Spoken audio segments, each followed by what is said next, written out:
Hello everyone, I am Dr. Munish Kumar Bharadwaj from School of Engineering and Technology of IGNOU.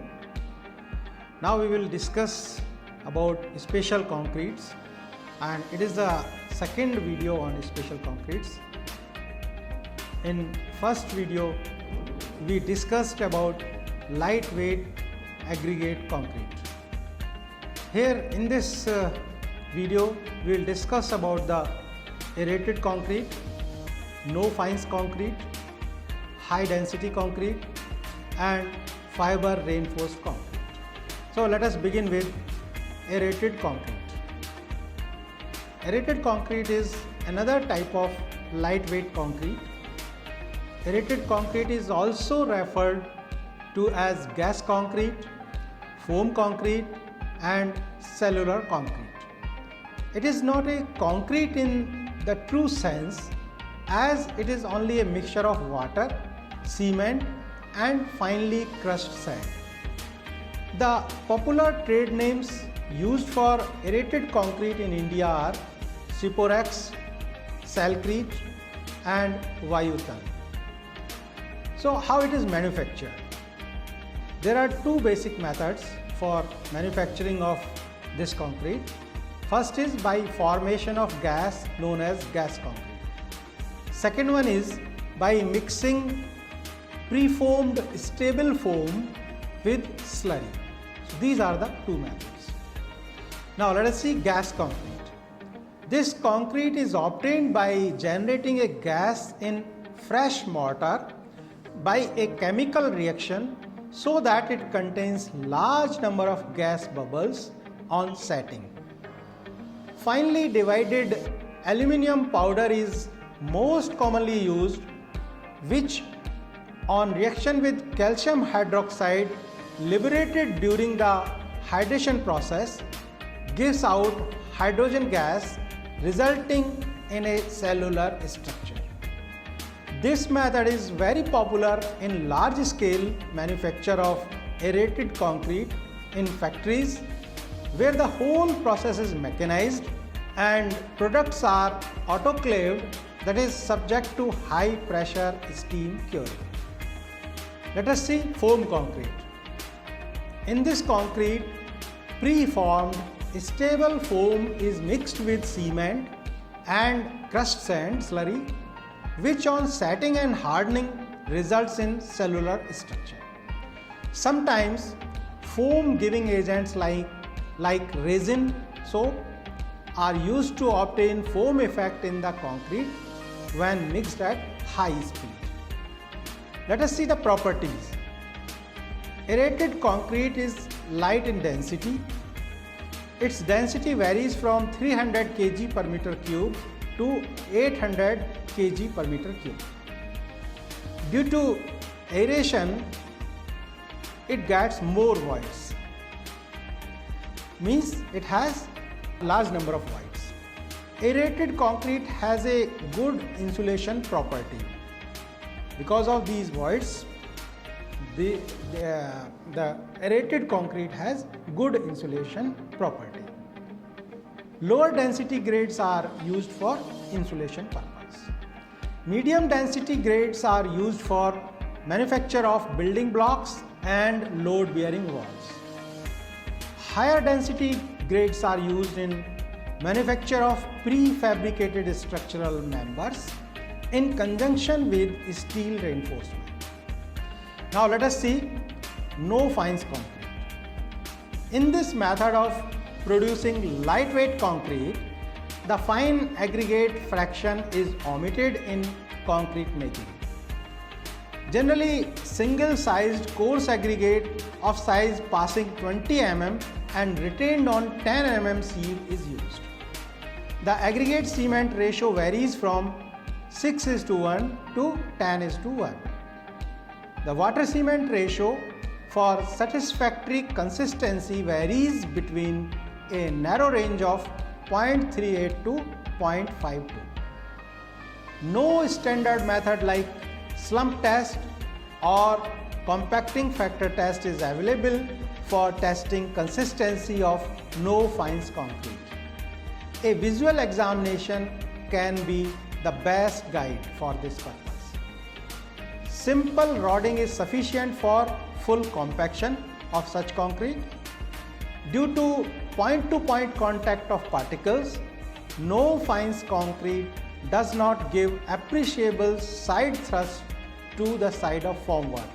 Therefore, the side formwork can be removed earlier than in case of conventional concrete. So this is one of the advantage. However, in case of structural member, formwork may be required for a longer time as strength of concrete is comparatively less, that is 14 kg per centimeter square to 140 kg per centimeter square. The bond strength of this concrete being low, it is not used in reinforced concrete.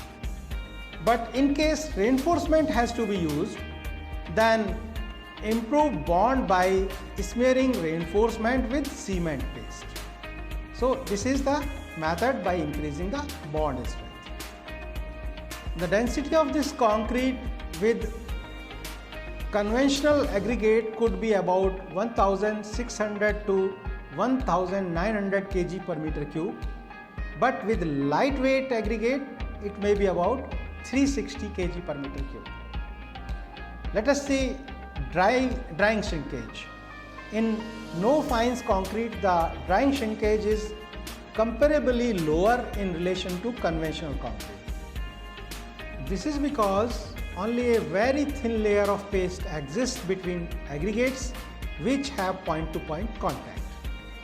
No fines concrete made with river gravel shows a drying shrinkage of 200 into 10 to the power minus 6, which is almost half of the conventional concrete.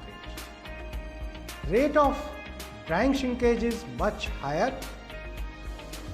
50 to 80% of the total drying shrinkage occurs in about 10 days compared to 20 to 30% in case of conventional concrete. The drying shrinkage is over in just a month. Let us see uses of this concrete. For load bearing cast into external walls of buildings it is used. It is also used in temporary structures because of low initial cost.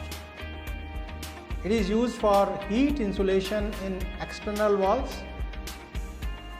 Because of rough texture, it is used as a base for plastering.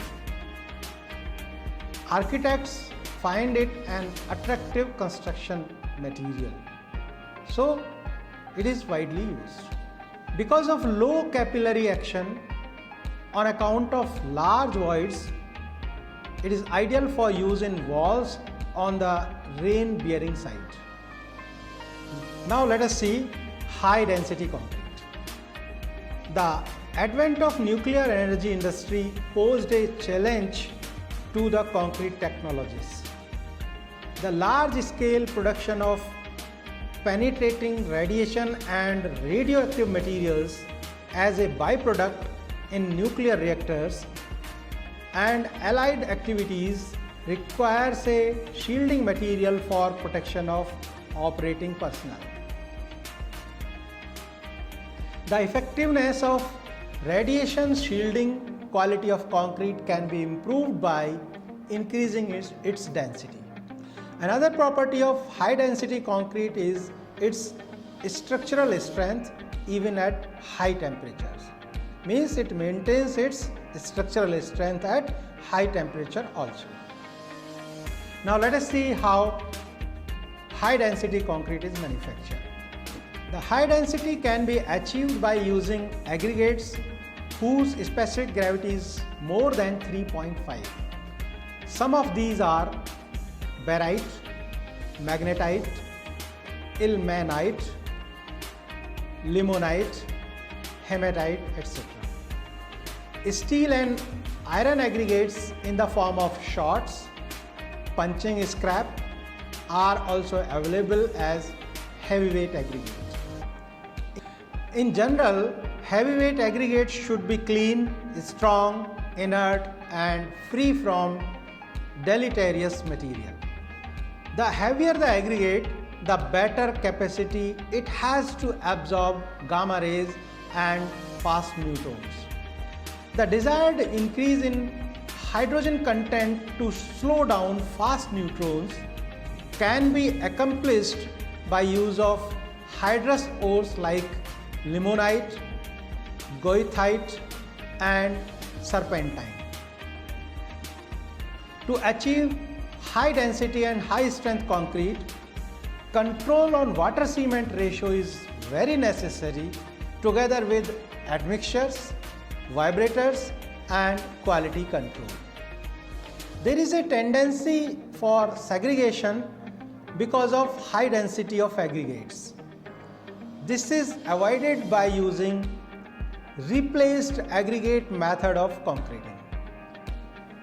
The grout used should be richer than that used in normal density pre-placed concrete. High density concrete may contain high cement content and so may exhibit increased creep and shrinkage, which needs to be guarded against. Now let us see fiber reinforced concrete. In conventional concrete, micro cracks develop even before loading because of drying shrinkage and other causes of volume change. When the structure is loaded, the micro cracks progress and open up and propagate. The development of such micro cracks is the main cause of inelastic deformations in concrete.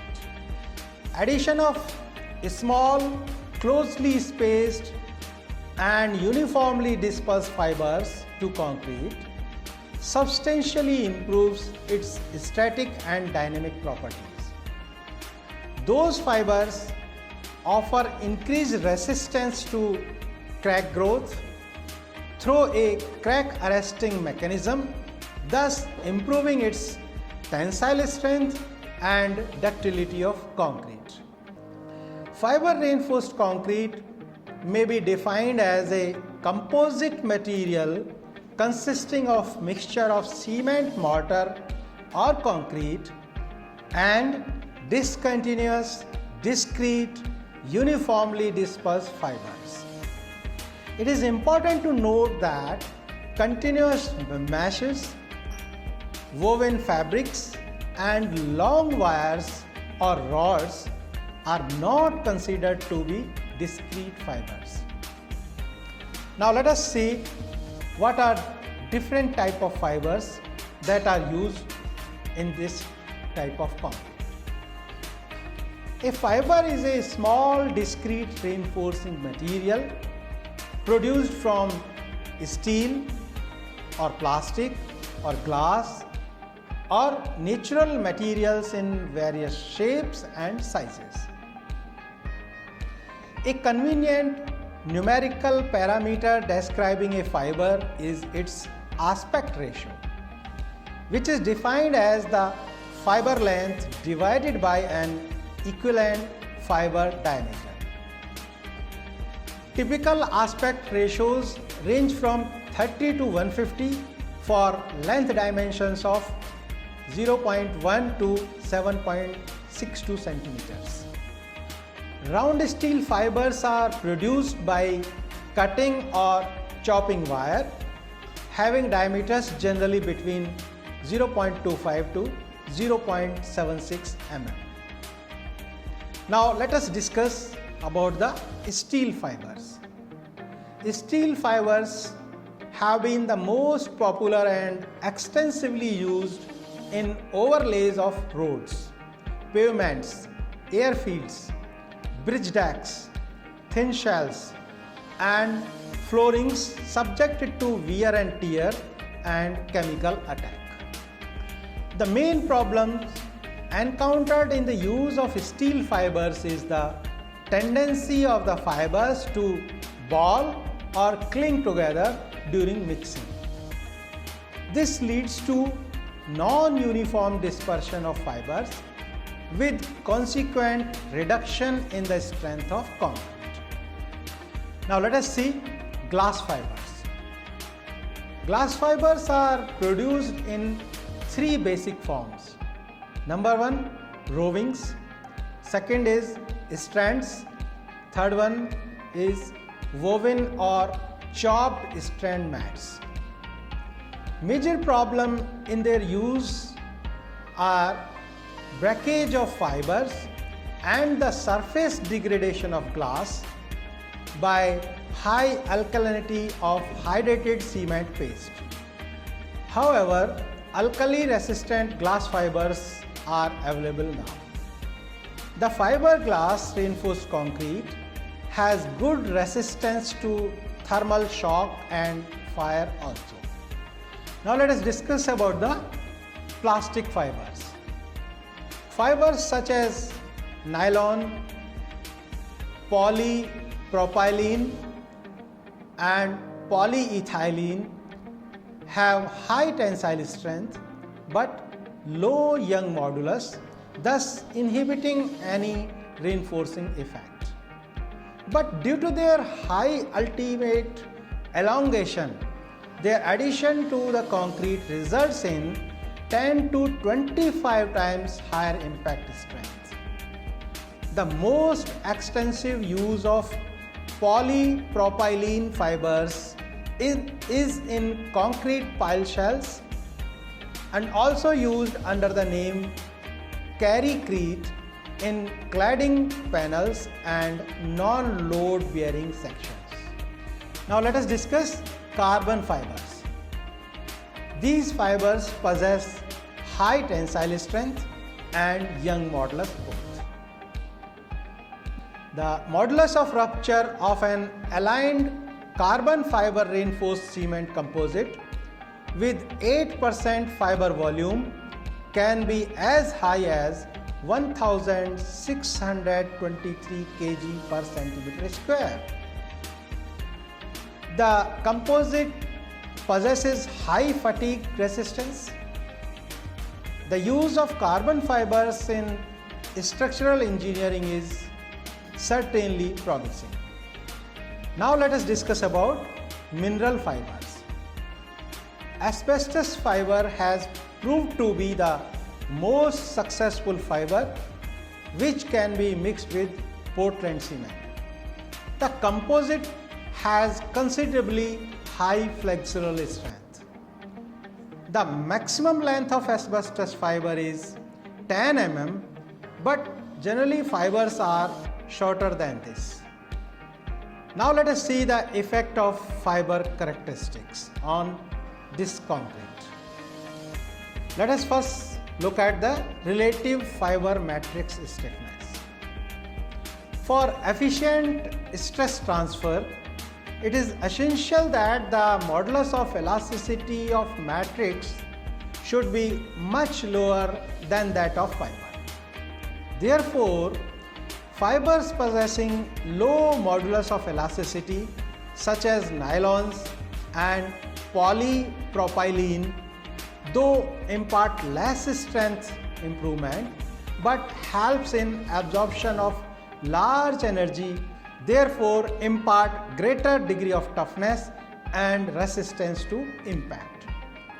On the other hand, high modulus fibers such as steel, glass and carbon impart greater strength to the composite. The interfacial bond between fiber and matrix helps in improving tensile strength of the composite.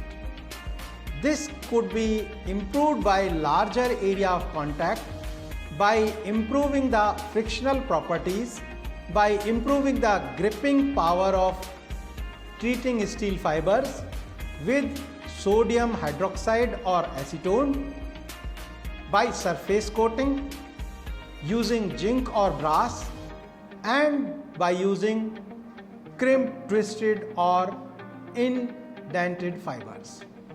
Now let us see the effect of fiber orientation. A major difference between conventional reinforcement and fiber reinforcement is that a conventional reinforcing bar is oriented in the desired direction while fibers are randomly oriented. The fibers may be oriented parallel or perpendicular to the direction of stress or may be randomly dispersed. It is observed that flexural and tensile strengths are optimum when all the fibers are oriented parallel to the stress. In compressive loading, the fibers are perpendicular to the direction of loading, provide maximum resistance, and the random oriented fibers are in between.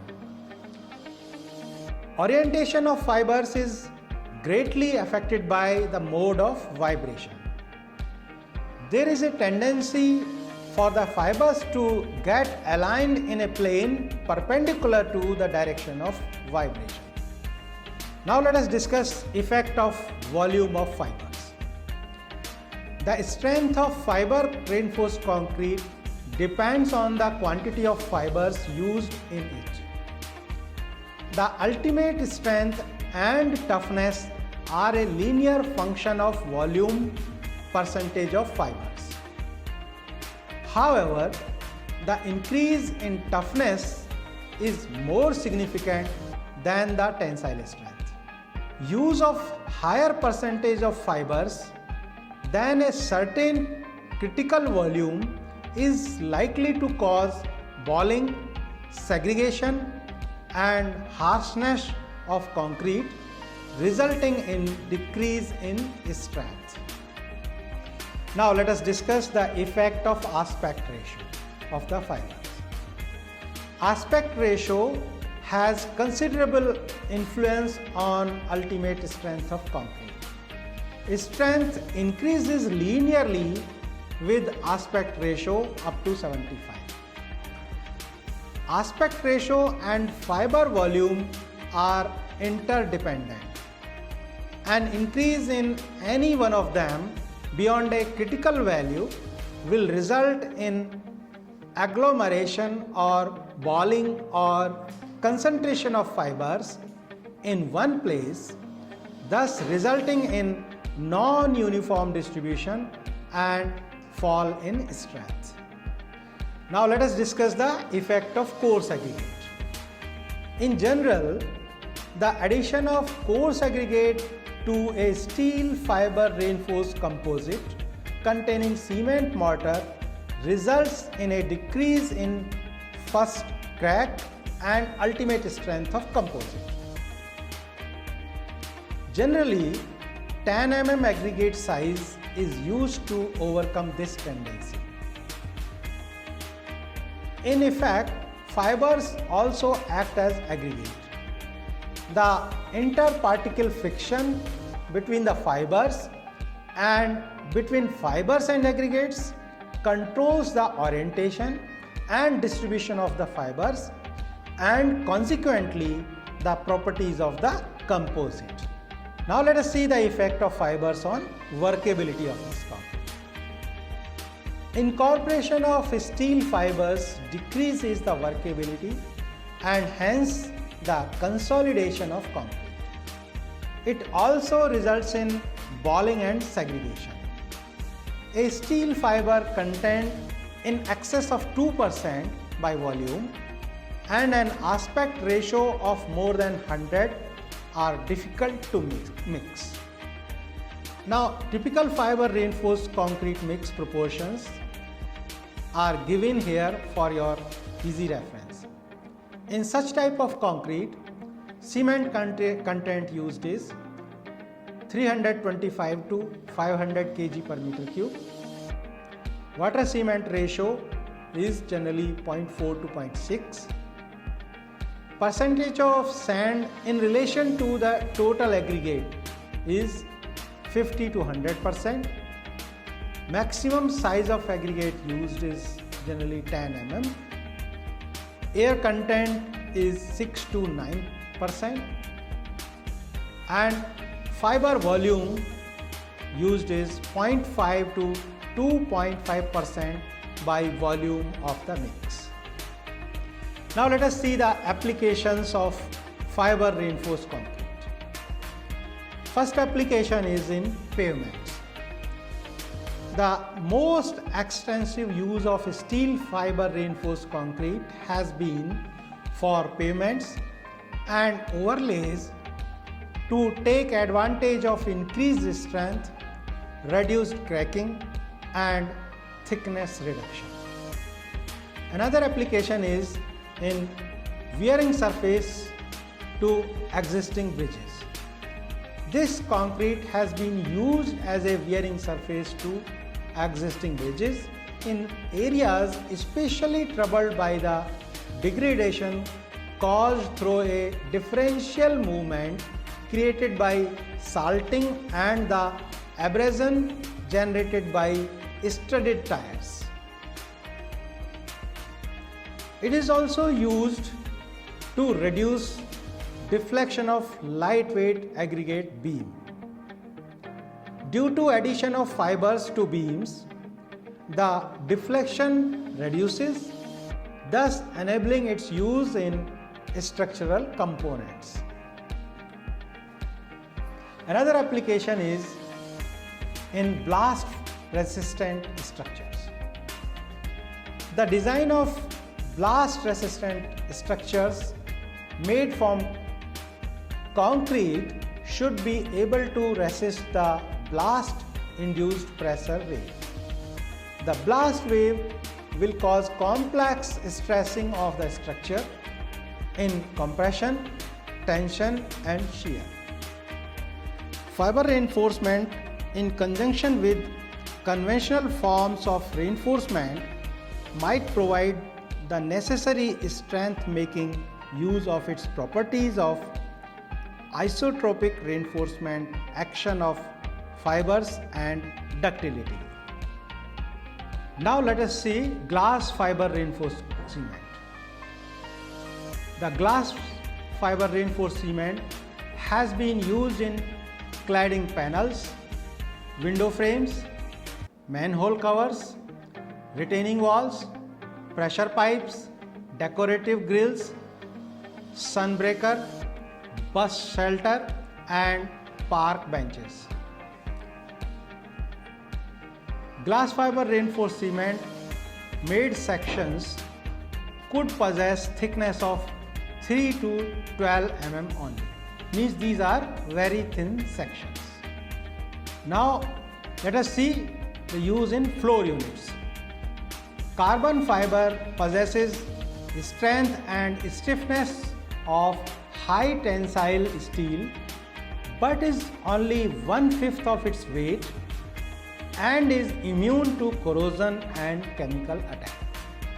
These are very good advantages.